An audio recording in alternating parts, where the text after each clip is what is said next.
Prólogo. En un mundo donde la tecnología está superando al hombre, opacando su espíritu, robando la imaginación desde el momento que la conciencia ha visto una pequeña pantalla que como un genio, mágicamente, nos deleita con cualquier imagen, hubo quienes crecieron sin más luz que la del amanecer y sin más entretenimiento que el rumor del viento entre los árboles. Mi padre fue uno de ellos. Su infancia no estuvo marcada por pantallas ni comodidades, sino por caminos de tierra, manos curtidas antes de tiempo y responsabilidades que pesaban más que los años que tenía. Desde niño, aprendió que la vida no regala nada, que cada sonrisa se conquista y cada logro se construye con sacrificio. Mientras otros soñaban con juegos, él soñaba con oportunidades. Mientras muchos se rendían ante el cansancio, él se levantaba con más determinación.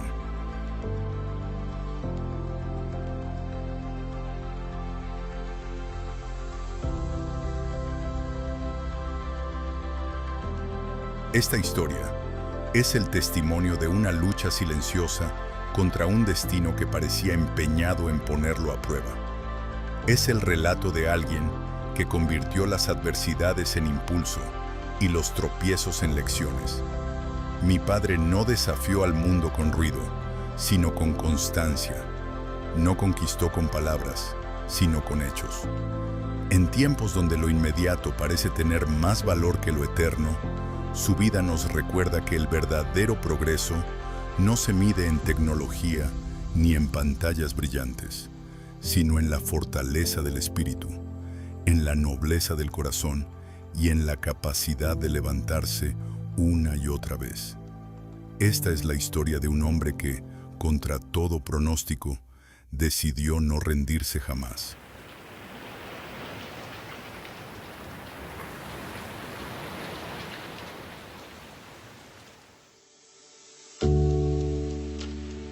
La odisea de mi vida. Gonzalo Tarquino Vega.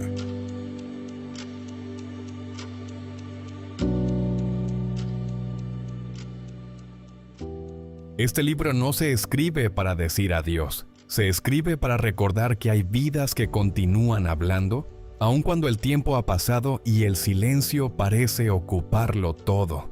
Mi padre, Gonzalo Tarquino Vega, es una de esas vidas. No fue un hombre perfecto, y precisamente por eso fue verdadero. Conoció a temprana edad el dolor, el cansancio, la frustración, el amor y el peso de los días difíciles, pero nunca permitió que esas cargas apagaran su voluntad. Aprendió a levantarse, sosteniéndose en la convicción profunda de que la dignidad humana no depende del cuerpo, sino del espíritu. Su historia no pretende inspirar lástima, sino respeto. No busca admiración fácil, sino conciencia. Nos recuerda que cada límite puede convertirse en un punto de partida hacia un nuevo horizonte. Podemos decir que la verdadera discapacidad comienza en la mente, cuando se renuncia a levantarse después de una y otra caída. Para quienes quieran leer estas páginas en el futuro, Tarquino Vega les deja una tarea silenciosa: vivir con coraje, trabajar con honestidad, amar con responsabilidad y no rendirse nunca ante las circunstancias. Su esposa, Gildelisa Díaz, fuele a Conugiloes, el corazón firme y luminoso del hogar que juntos edificaron. Con ella a su lado no solo encontró compañía, sino una mujer de temple sereno y espíritu generoso, capaz de sostener con amor la vida cotidiana y de transformar cada dificultad en oportunidad de unión. Madre de 5 hijos a quienes no les dedicó únicamente amor y ternura, sino también guía y formación. Con palabras prudentes y ejemplo constante, enseñó valores, respeto y responsabilidad.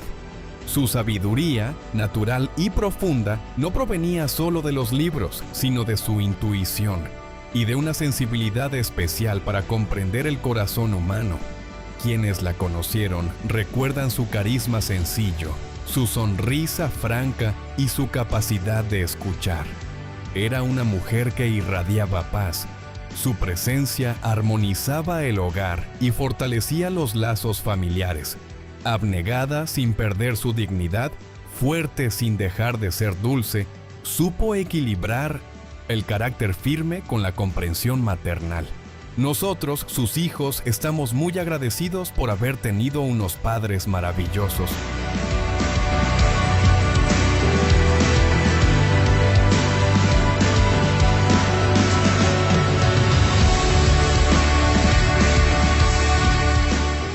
Comenzaremos describiendo su ubicación, donde esta historia se desarrolla con respecto al mundo.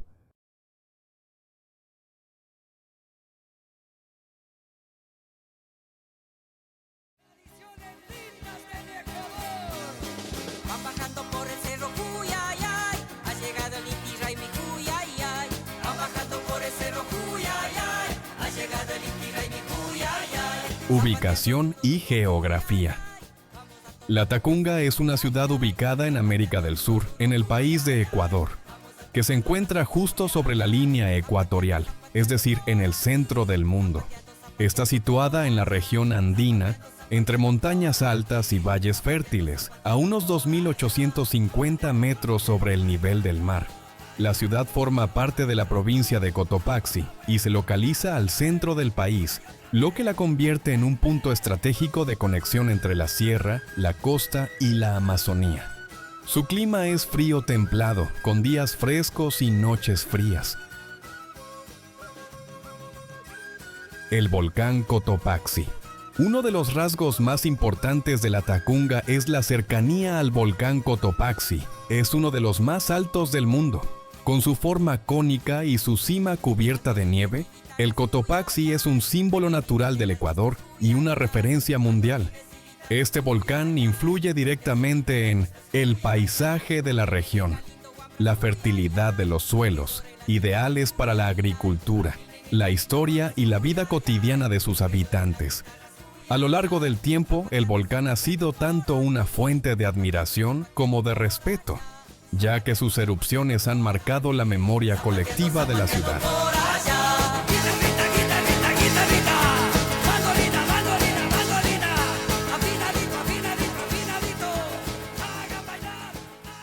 Cultura y tradiciones. La Tacunga es conocida como la cuna de la mama negra, una de las fiestas más importantes y coloridas del Ecuador. También el Día de los Difuntos se lo conoce como el Día de los Finados, donde la colada morada y los guaguas de pan son parte importante. Esta celebración mezcla tradiciones indígenas, españolas y africanas, reflejando la diversidad cultural del país. Algunas características culturales importantes: música, danzas y desfiles tradicionales. Vestimenta típica con colores vivos. Gastronomía propia como las chucchucaras, plato emblemático de la ciudad.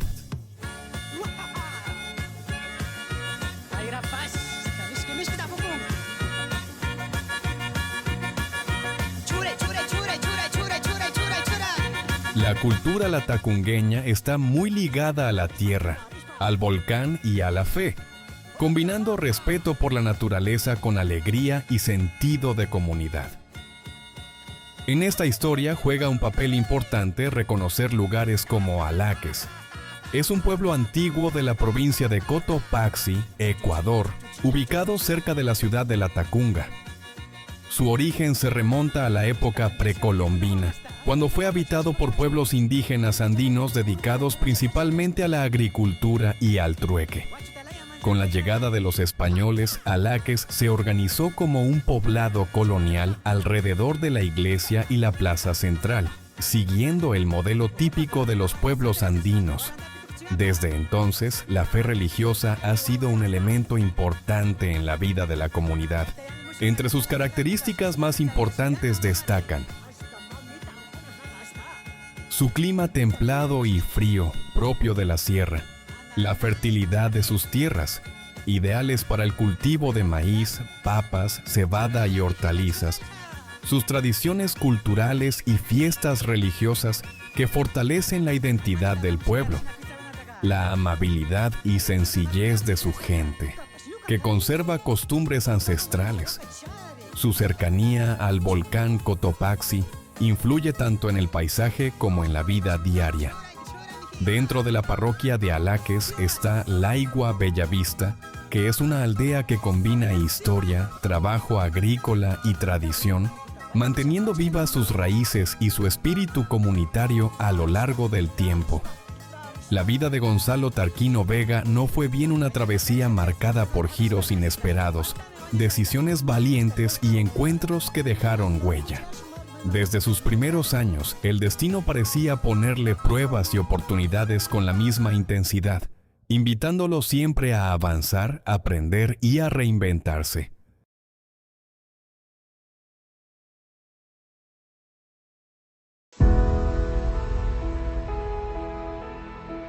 En el centro de esta historia está también el amor, su esposa, Gilda Díaz, compañera inseparable, testigo silencioso y a la vez protagonista de muchas de sus batallas y celebraciones.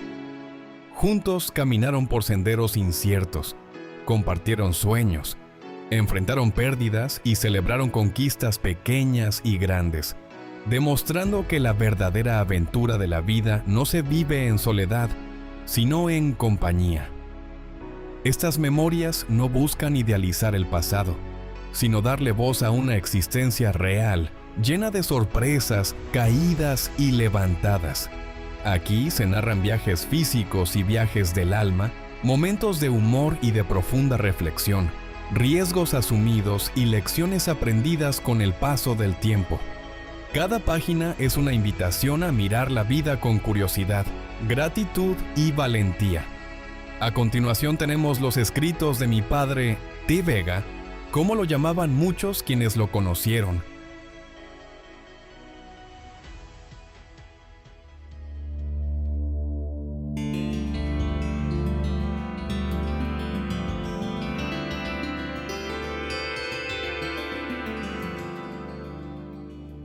La tierra que me vio nacer.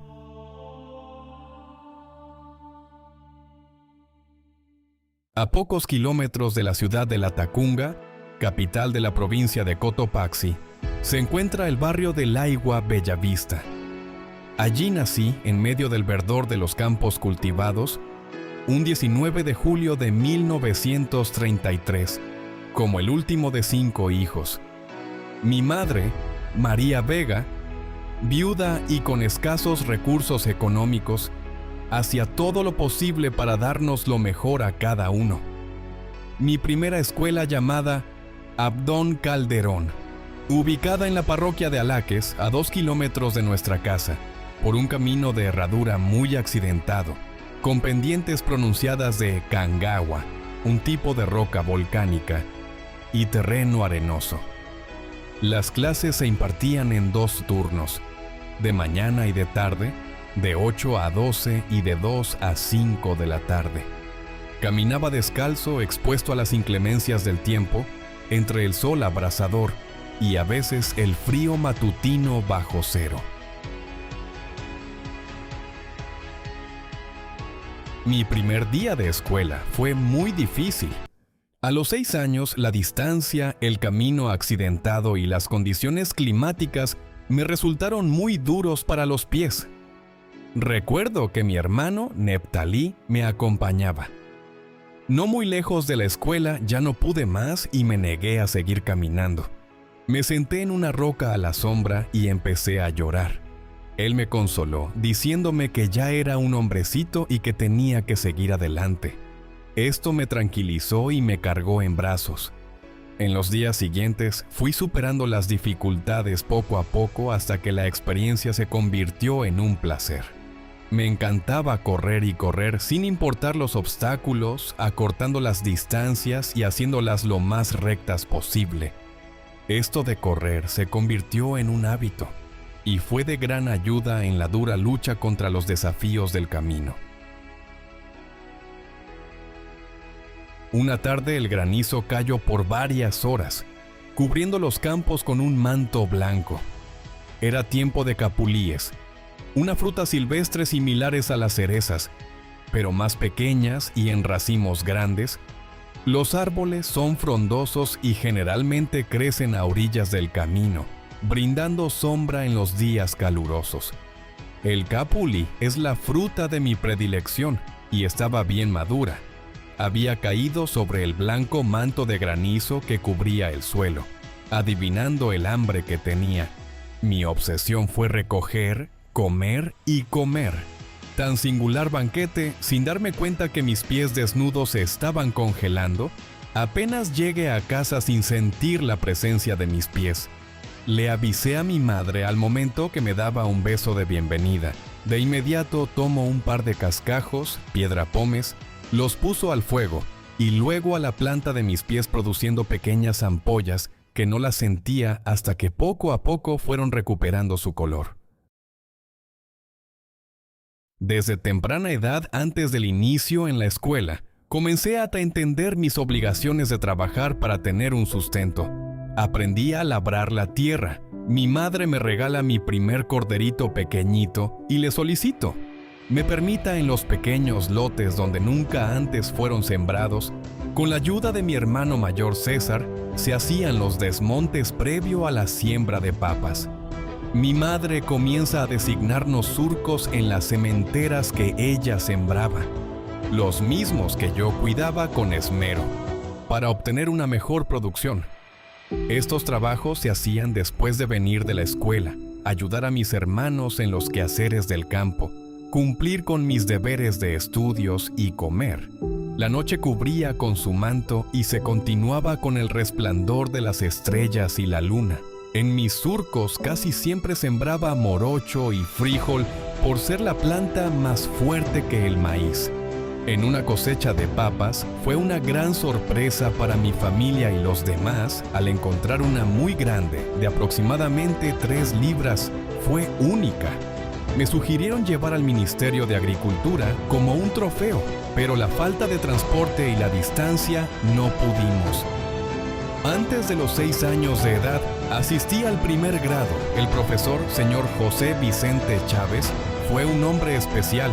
Supo guiarnos con inteligencia a que los niños den la importancia y dedicación al estudio. Mi madre fue muy prolija en prepararme en los primeros pasos de estudios, antes de ir a la escuela. Es así como en las primeras semanas el profesor, enseñando la letra O, marcó en el pizarrón uno grande que cubría toda la plana. Hizo pasar a cada alumno a que pasara con la tiza por la misma línea. Y cuando me tocó a mí lo hice otras iguales a la grande, en el centro. Lo que fue el asombro del profesor, desde aquel día fui su consentido. En las presentaciones públicas teatralizadas de la escuela, a los que acudían principalmente los padres de los alumnos, siempre era yo el que tenía que participar y recitar los mejores poemas del repertorio. Hoy me doy cuenta del gran significado de este poema, entre otros, y dice así: El niño y la cometa. «Déjame sola», dijo la cometa cuando ya pudo remontarse al cielo, al niño que la sostenía desde el suelo. Pudo volar sin que nadie la sujete, pero al verse libre de aquel juguete, el viento la arrastró sin compasión, y terminó rota en un callejón. Podemos decir que hay tantos hombres comparables a la cometa, que han llegado a elevarse muy alto, sin saber que siempre necesitamos de alguien que nos sostenga para no ser arrastrados por el viento. En la época navideña, se realizaban grandes fiestas populares. Con la misa al Niño Dios, éramos un pequeño grupo muy solicitado para canciones y loas. Como por ejemplo, al niño recién nacido, todos le traen un don, yo soy pobre y nada tengo, te traigo mi corazón. Comillas. Mientras más abundantes eran las presentaciones, el prioste era más aplaudido.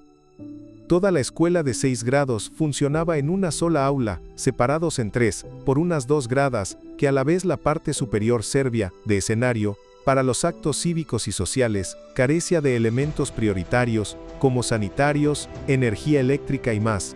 El agua para tomar era filtrado en un cilindro de piedra pómez. En mi segundo y tercer año fue mi profesor el señor Ángel María Alvear, quien supo desempeñar con responsabilidad la enseñanza.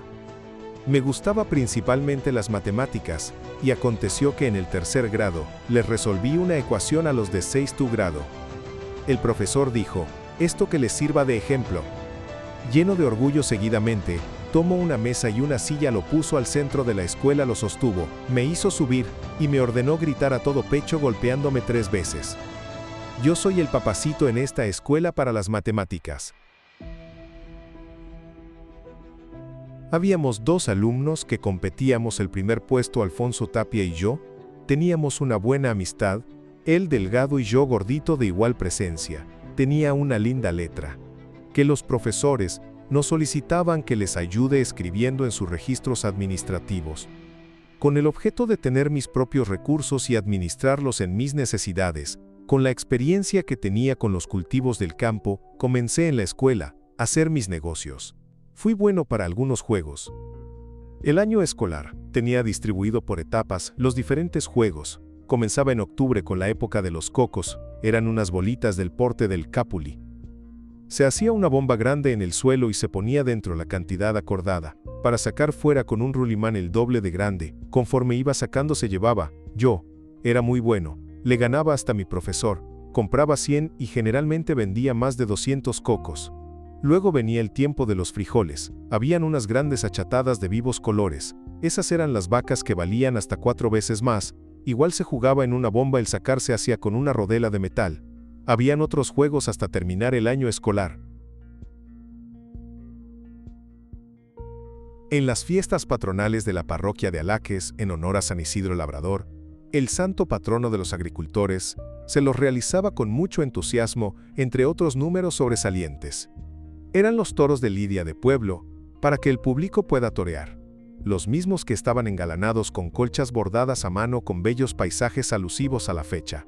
La plaza, un arenal cercado y con un graderío de tablas alrededor, con balcones adornados de vistosas telas dedicadas a distinguidas familias que donaron los toros y otras a preciosas damas dueñas de las colchas, que esperaban que su príncipe azul los sacara para premiarle con un abrazo y un beso de felicitación. Todo era un espectáculo fantástico. A la mañana siguiente, al cruzar la plaza hacia la escuela, me encontré 10 centavos de sucre, lo que me dio la idea. Esperé el recreo y salí precipitado a hacer montones de arena para buscar más dinero, encontrando más de 3 sucres, dinero que me sirvió en la compra de lo necesario para dar servicio a mi familia y allegados en la limpieza de los zapatos. En 4º grado tuve un profesor que le gustaba mucho el licor y casi siempre venía a la clase embriagado. Un día se me ocurrió ponerle un espino de cabullo en su asiento, calculando el momento de llegar a descansar, en su silla de dar clases, fuera de control, dando a los alumnos un espectáculo deprimente. Luego de exclamar por el pinchazo, pregunto por el responsable, no faltó el compañero que diera mi nombre. Enfurecido me castigo, y salí llorando a avisarle a mi madre, quien de inmediato se dispuso en mi compañía dar la queja a su superior, el mismo que ordenó el cambio de escuela. Mi simpatía a las muchachas provocaba que haga cosas insólitas, como la de poner figuras terroríficas atadas a un cordel en el camino por donde tenían que pasar niñas, un amigo y yo apostados y escondidos tras de los matorrales muy cerca a un desvío que les servía de escape, para cogerle a la chica de mi predilección que era Charito. Acudía también a otras tácticas, pero nada me servía a más de darles molestias y avisar a sus padres y profesoras. Charito era una chica pequeña gordita, hecho como bolita, que cuando corría no sabía si iba rodando o caminando, con una carita blanca de mejillas rosadas encendidas. Jamás pude cogerle. Junto a nuestra finca había el único peluquero que servía a toda la parroquia. El padre llegó a hacerse atender y le participa lo que está sucediendo con su hija, y le dice que el lunes siguiente me esperaba en el camino a la escuela para castigarme con la correa, al momento que yo pase tras de su hija. Esta conversación oyó Ramiro tras de un rosal que estaba muy cerca a la sombra que le servía de servicio. Era amigo y compañero con quien compartíamos las travesuras. De inmediato llega a negociar tan importante noticia, lo que me sirvió para tomarlas.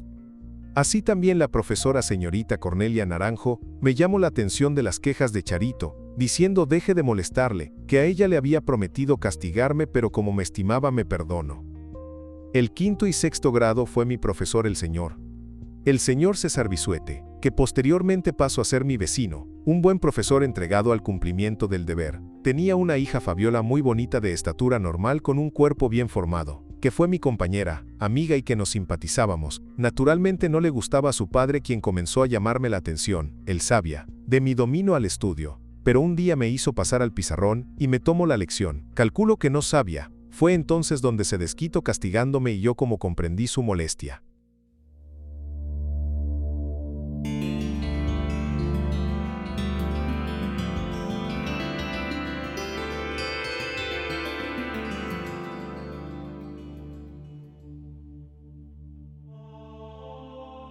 Fabiola había hecho un guagua de pan, ya que en el Ecuador el 1 de noviembre se conmemora el Día de Todos los Santos, el 2 el Día de Finados. Es un día que recordamos a todos los difuntos, donde celebramos con platos especiales como la colada morada, que es de harina de maíz morado, y el pan, hecho a mano, llamados guagua de pan. Recuerdo que realizamos una fiesta infantil, yo sería el padrino y su hermano era el sacerdote de la ceremonia. Fue un día memorable, que nos unió más con Fabiola. Después de terminar la primaria, y comprendiendo que los recursos económicos no eran suficientes para continuar con mis estudios, me dediqué a ayudar a mi madre en las tareas del campo, hasta reunir lo necesario para ir a la ciudad a estudiar. Me atraía la mecánica y diseñar mis propias ideas, pero el destino me tenía preparado una curiosa y accidental forma de servicio a la humanidad. Comienza la odisea de mi vida. Un sábado 14 de abril de 1946, a las 7 de la mañana, cuando me disponía a montar un caballo en el patio de mi vecina Fabiola, con quien nos simpatizábamos, ella salía de la cocina que daba al patio para verme. Entonces tomé más impulso para hacer gala de mi destreza. Fue entonces que el miércoles me llevaron a Quito capital, al Hospital Eugenio Espejo. Lo mejor en aquel tiempo, los dolores continuaban, me tenían a base de calmantes, tenía 3 o 4 veces el volumen del fémur, la hinchazón. Luego me enyesaron, pero irónicamente cuando me quitaron el yeso, a causa de la tijera de cortar, me fracturaron nuevamente el hueso. Entiendo que estuvo muy frágil. Luego me operaron raspándome, arreglaron la fractura y me volvieron a enyesar desde el pecho hasta los dedos para impedir cualquier movimiento. Como no había curación, este proceso tenían que hacer cada 6 meses. Sacar el yeso, operarme, raspar el hueso todo el largo del fémur, dejar varios metros de gasa para que drene, y volver a enyesarme nuevamente, durante un periodo de 6 años, mientras permanecía inmóviles en la cama con llagas toda la espalda hasta la cabeza.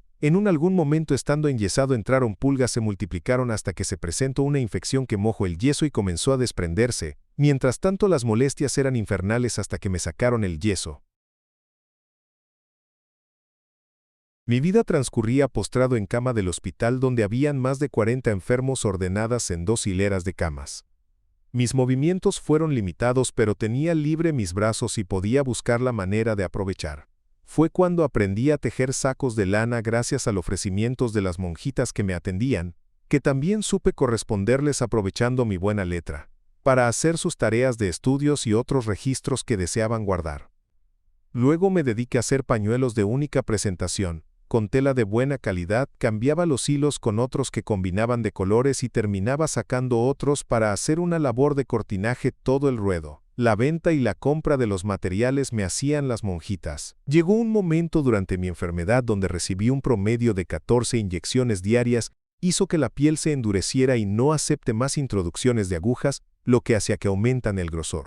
Mi cuerpo llegó a un momento que rechazaba los antibióticos que seguían aumentando su potencia, sin conseguir su objetivo, solo ir agravando la enfermedad, con la presencia de una anemia que me iba debilitándome.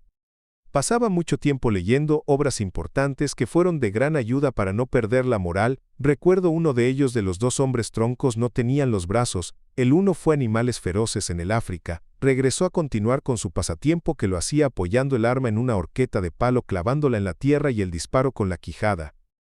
El otro era un aviador que no podía continuar ejerciendo su carrera, regresó a presentarse cuando en la Guerra Mundial le aceptaron por la escasez y la necesidad de aviadores para la guerra. Fue imprescindible su participación, por su valentía y táctica de combate, llegó a ser jefe de cuadrilla. El enemigo le perseguía, de preferencia hasta derribarlo, antes se precipitó en su paracaídas. Al caer se le destruyeron sus ortopédicos.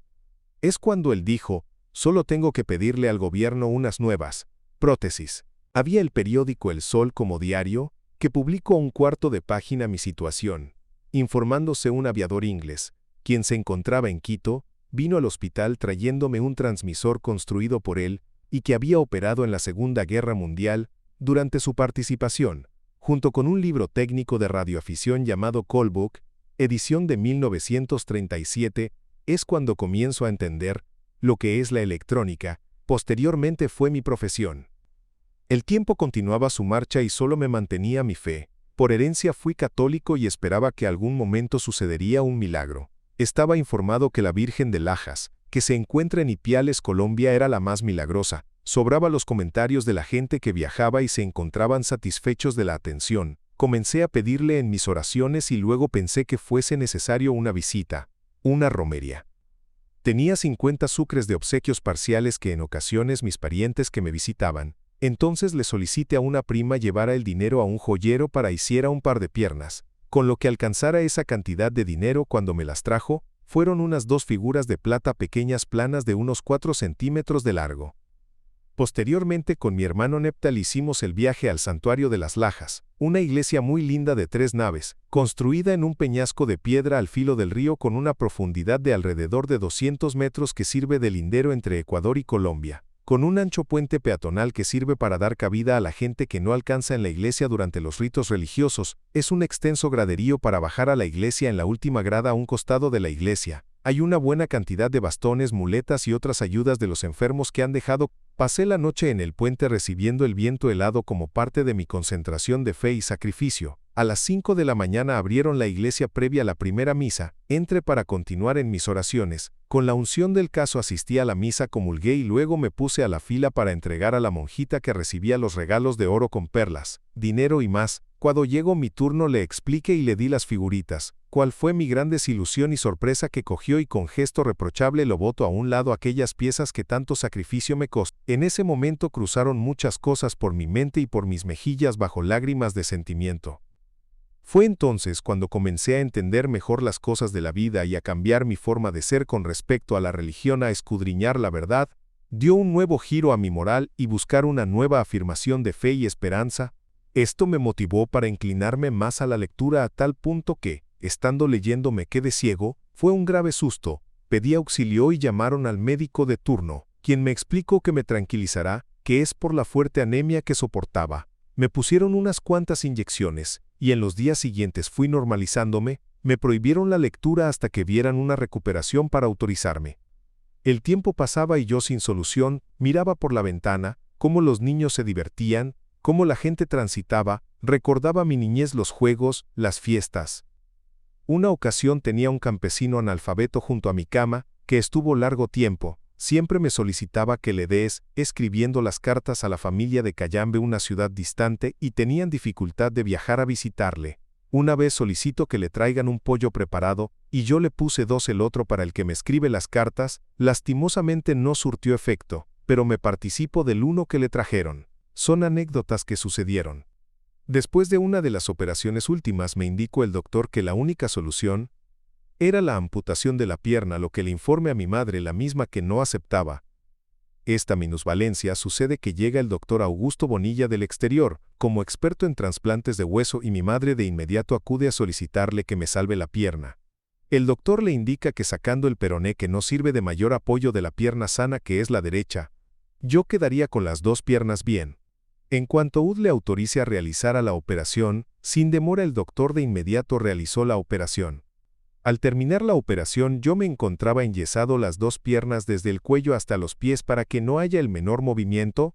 Luego que pasó la anestesia, se presentó unos terribles dolores que tuvieron que inyectarme morfina cada 6 horas, hasta que venga el doctor Augusto Bonilla, el responsable, quien vino a la mañana siguiente. Se fijó que las puntas de los dedos tenían puntos morados. Cobardemente salió por la misma puerta y no regresó más, abandonándome en esa cama, porque se dio cuenta que tenía gangrena húmeda. Yo seguía con los dolores mortíferos, continuaban inyectándome morfina, me ingresaron al cuarto destinado a los enfermos incurables hasta que me muera.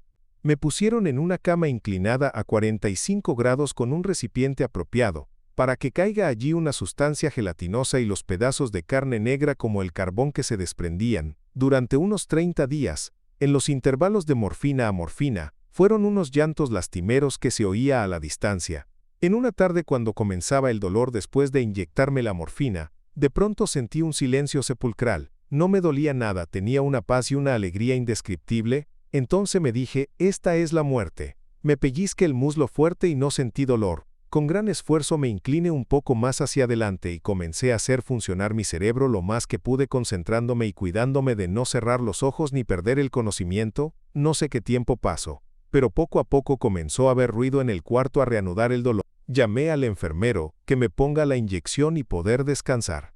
Cansados de ver que continuaba vivo, decidieron amputarme la pierna bajo la rodilla a media operación. Cambiaron de opinión y decidieron trasladar la amputación con la desarticulación de la rodilla, mientras la anestesia que pusieron se terminó a media operación y comenzó los dolores infernales.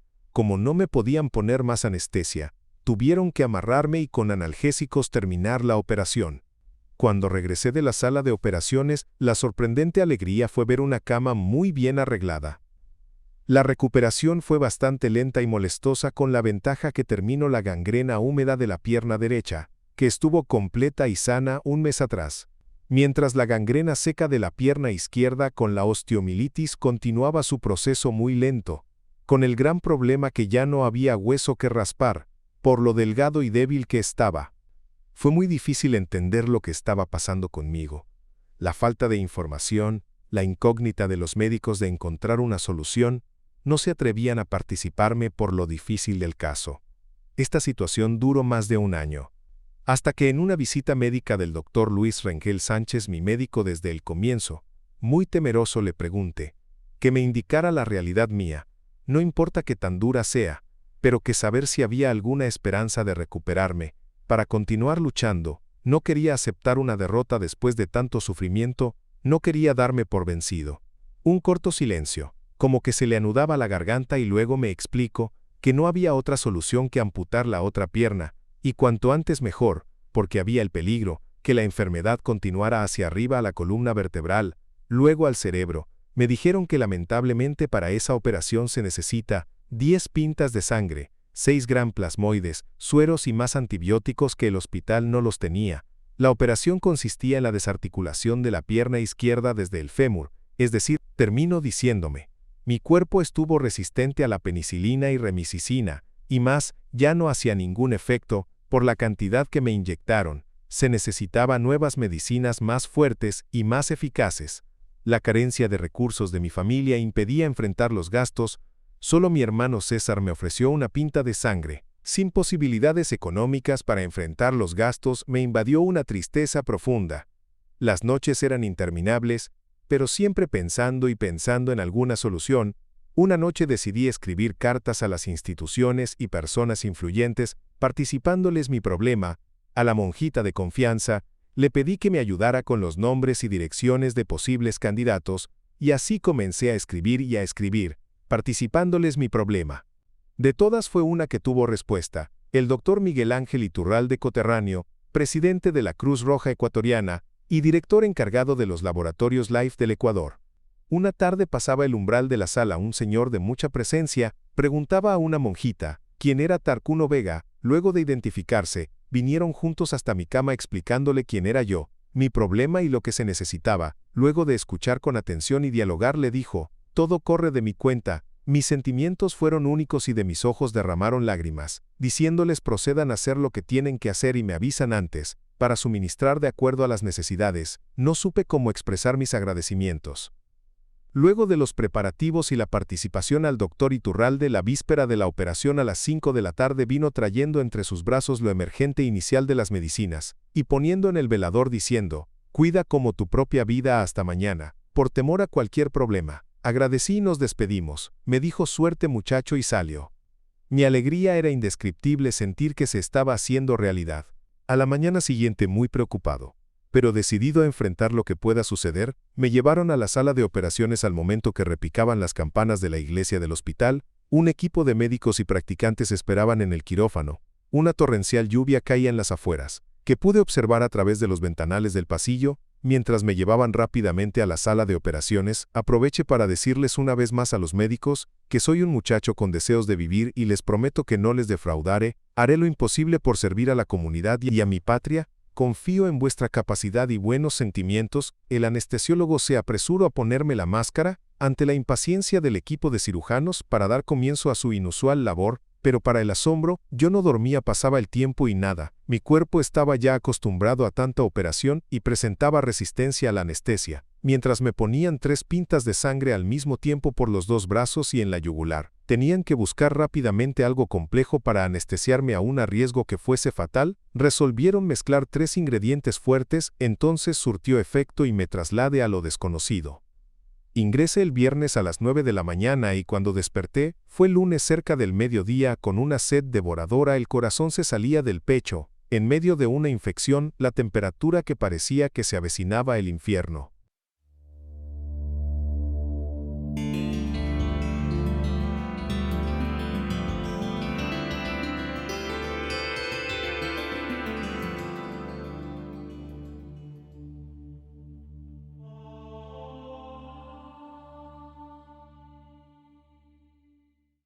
Para mi suerte, en aquel momento llegó el doctor Iturralde muy preocupado, se había puesto en contacto con los laboratorios Lederle de Alemania por su jerarquía. Consiguió el despacho inmediato de medicinas que no salían al mercado, fui el primer consumidor y consta en las revistas de los laboratorios.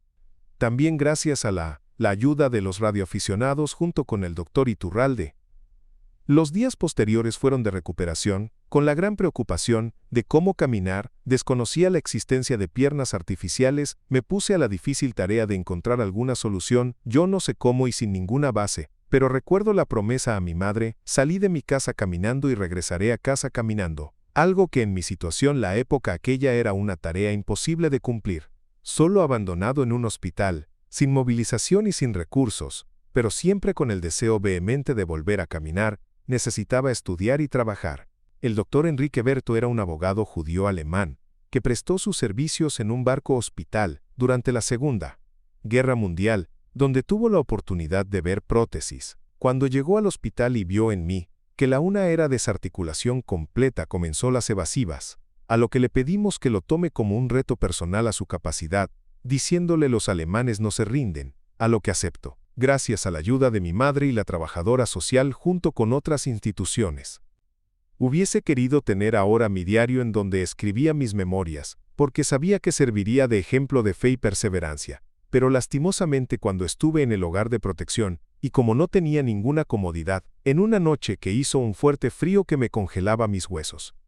Bajé el foco que lo tenía sostenido del mismo alambre de energía y le puse dentro de la cobija. Me había quedado profundamente dormido. Me desperté sin poder respirar del intenso humo que había en el pequeño cuarto, la llamarada quemándome el brazo y todo el tendido de la cama. Con suerte con lo mismo apagué el fuego gracias a que disponía de un poco de agua para apagar la candela que continuaba en la cobija. Luego abrí la ventana.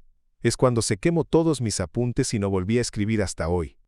Recuerdo que un profesor compadecido de mi inclemencia, me dijo, yo te voy a enseñar a tocar la guitarra, y así lo hizo, trajo el instrumento y comenzó a enseñarme. Aprendí la primera canción, que decía, Cholita no te enamores, mas cuando todo iba bien me dijo, con esto puedes ganar para vivir en una esquina del Parque de la Independencia, donde circula la gente más generosa y verás que te va a ir muy bien. Desde aquel instante le agradecí y no quise saber más de la guitarra. Recordaba las promesas hechas a los doctores y más personas, que estuvieron vinculadas conmigo, así como el día que recuerdo también me trasladaron a un hogar de protección de niñas, allí igual la casa quedaba abandonada por las noches, las niñas eran recogidas en las tardes por sus madres, las profesoras iban a sus casas, dejándome la comida. Llegó la Semana Santa y el plantel trabajaba hasta el último viernes, y luego venían el lunes después de 10 días, no sabían cómo dejarme, no tenía otra solución que decirles que me dejen la comida en una olla calculando para 9 días de comida, que yo calentare lo que necesite poco a poco, era un caldo de bolas con coles verdes y duras, se iba fermentando más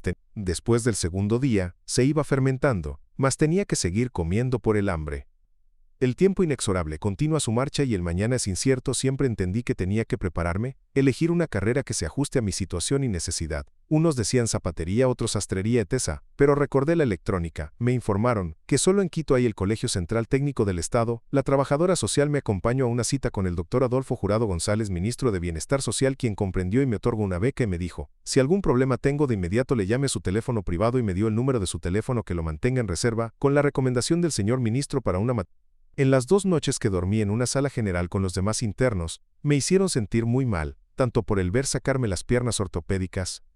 El director del colegio, ante mi pedido de privacidad y comodidad, entonces le envió al conserje a que me atienda. Consigue un cuarto muy pequeño abandonado, allí acomode una camita de una plaza con una estera y un velador. Las clases se realizaban en diferentes sitios del colegio. Algunas clases tenía que caminar mucha distancia de una a otra aula, con los graderíos convirtiéndose cada día en un reto para poder bajar y subir. Fue muy penoso. A veces llegaba con magulladuras en los brazos y la cara sangrando de las caídas en las gradas de piedra. Habían ocasiones que gozaba de la comprensión de los profesores y otras no, a causa de mis atrasos. Posteriormente de terminar mis estudios, conseguí un trabajo en Radio Internacional, institución que con el tiempo se conocería como Andinatel. Luego trabajé como independiente. Con el paso del tiempo aprendí que trabajar independientemente me daría la libertad de expandirme en la industria electrónica y las comunicaciones. El Caballero del Aire, UIT. La Unión Internacional de Telecomunicaciones, organismo que se encarga de ordenar el uso del espectro radioeléctrico para evitar interferencias entre países y servicios. UIT dividió el mundo en prefijos, asignando a cada país o grupo de países una o varias combinaciones de letras y números. Estos prefijos permiten identificar el país de origen de la estación con solo escuchar el indicativo. Gracias a este sistema, un radioaficionado en Estados Unidos, Alemania o Cuba puede reconocer de inmediato una estación ecuatoriana apenas escucha HC.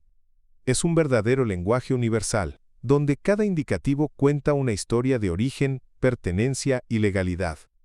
En aquellos años en que la forma de comunicación en el mundo era principalmente por cartas dependientes del Correo Nacional, donde podían tardar meses en llegar a su destino, significaba pertenecer a un grupo muy especial. Mucha gente optaba por enviar mensajes radiales públicos como una forma rápida de comunicación. Ser radioaficionado era un privilegio reservado casi exclusivamente para quienes podían invertir en una verdadera revolución electrónica, además del tiempo y la formación académica necesaria.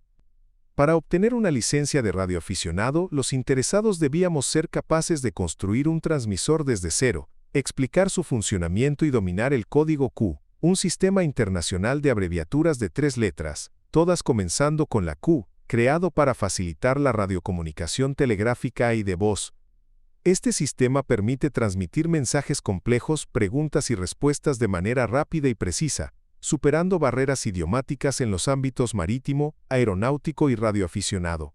Impulsado por una curiosidad profunda y un deseo sincero de aprender y servir, decidí intentarlo. Me presenté en la oficina de la Asociación Radio Ecuatoriana, ARE, para expresar mi intención de convertirme en radioaficionado. Allí ocurrió algo inesperado. Encontré amigos y colegas que conocían mi trabajo en Radio Internacional del Ecuador, y así comenzó mi formación en el mundo de la radio. Recibí la licencia general de radioaficionado con el indicativo HC6TV. Las 2 últimas letras no fueron casuales. TV, por Tarquino Vega. Entre colegas nos llamaban los 6 terribles viajeros, un apodo que coincidía con mi espíritu aventurero, incansable, y mi constante andar por caminos remotos. En ese tiempo estaba limitado a las bandas de 40, 80 y 160 metros, lo que significaba tener la capacidad de comunicarme con el mundo exterior, especialmente por las noches, cuando las ondas atravesaban continentes. Eso me dio la oportunidad de hacer amigos alrededor del mundo mediante el intercambio de tarjetas QSL, una práctica requerida por los clubes de radio como confirmación escrita de cada contacto. En tiempos de terremotos, desastres naturales, emergencias o calamidades humanitarias, la radio era, y sigue siendo, un hilo vital que une a los pueblos cuando todo lo demás falla. El llamado de amor